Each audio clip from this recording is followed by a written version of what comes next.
So the apparently the Sega Genesis is making a return. They are going to be there's a Brazilian toy manufacturer named Tectoy, who apparently has had a long history with Sega. They used to make their master systems for them. I think they made a version of the Genesis before back in the 90s. And if the Genesis pretty much in Brazil, since this is a rumor I heard. I can't really verify it, but apparently they didn't have the NES, so a lot of people in Brazil like the Genesis is like the NES for them because this was their first console to go back. So it kind of makes sense that they're doing this. So what are they doing? So they're making a replica of the Sega Genesis. Of course, if you are outside of the US, that is the Sega Mega Drive. Also, very nice name. I think Mega Drive stacks up a little bit better against Super Nintendo. Just having Super and Mega. It's like, which one's better? I don't know, man. They sound awesome. Both of them. Could you play Mega Man X on the Sega? No, but they did do I want to say they did kind of a remake of sorts of the Mega Man games, like Mega Man 1 through 3, but with like 16-bit graphics, and that's the only console that you could play those or play that one on. That would be cool. But Mega Man X still holds a very special place. Oh, yeah, Mega Man X. Mwah. One of my favorite run and gun platform games. So what is this going to be coming with? Well, this is kind of where it gets... this is no NES Classic Edition, unfortunately. It's going to come with 22 preloaded games with an SD card slot that apparently it's just going to be for, hey, throw your ROMs on there. There you go. Have fun. You want the whole Genesis library on there? You have at it. So apparently they are not worried about piracy at all. But the cartridge slot will also work. So if you own any Genesis games, the cartridges, you can pop them in and they'll work.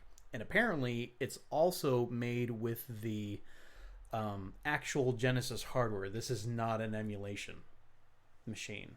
They've actually just been... They've of course been able to shrink it down so that they don't have to use as much material to make it, but it's going to be actual Genesis hardware. Now, it's still not going to be... the article on Polygon did state that it will not be compatible with the Sega CD, but they didn't say anything about the 32X. So, not that the 32X had really any games worthy of playing, but Star Wars Trilogy Arcade was pretty fun. So what will this also? So here's the other downside. It's going to be $123 US dollars. That's pricey. And it's not going to come with an HDMI out. It's just going to come with your standard composite RCA cables. The same cables that come with those really cheap looking Sega Genesis clones that we see from at games in like Walgreens. So, and I'm never going to buy one of those consoles simply for the fact that it's just an old mean. Some people, goodness, I was talking to some of my coworkers today, and some of them are like, yeah, I don't even have a TV where this can hook up to without going out and buying a converter. That, and if you play it on an HD screen, it looks terrible. You're going to have lag, input lag. So I don't know. And apparently their reasoning is, well, in Brazil, the TV market is not what it is here in the US. So they still have a lot of standard definition sets available. But then that kind of begs the question, why is this $123? Care to opine on that? I honestly have no idea. How much was the NES Classic Edition? $60. Yeah, it's like literally half the cost. I don't know. I mean, And it's an HD system. You get more games. Granted, you can't load more games onto it, but still. yeah. I don't know. I was looking through the game list and like that you said that I was thinking like maybe there's something on here, and then like I saw Decap Attack was one of the games on there. I was like, nope, games can't be Y if that's on there. Yeah, and they have one Sonic 3. Yeah. All right. The Golden Axe games were pretty fun. Yeah, Altered Beast, some people love it, some people hate it. And I don't really recognize a lot of the other ones. Columns, kind of like a Tetris clone of sorts. Shinobi 3. I think Shinobi 2, a lot of people think is better. Outrunners, which is the Outrun sequel. Kid Chameleon, never played it but heard good things. Yeah, I mean it's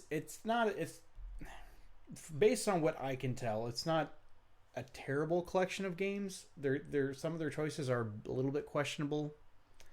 Nothing on there, or even like just the combined screams. Good games. Just screams you have to have it, right? Yeah. Whereas like the NES Classic, like just about all the games on it I want to play, except for Ice Climbers. Ice Climbers can be forgotten in history. I'm not talking about the Smash characters. Don't confuse me.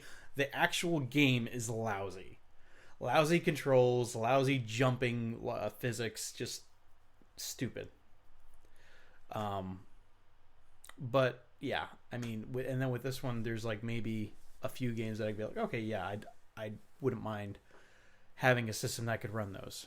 And the SD card slot is nice, but I can't get past the fact that they're using standard definition cables and charging twice as much. And apparently you won't be able to, you actually won't even be able to import it to the US. So you're kind of stuck anyway.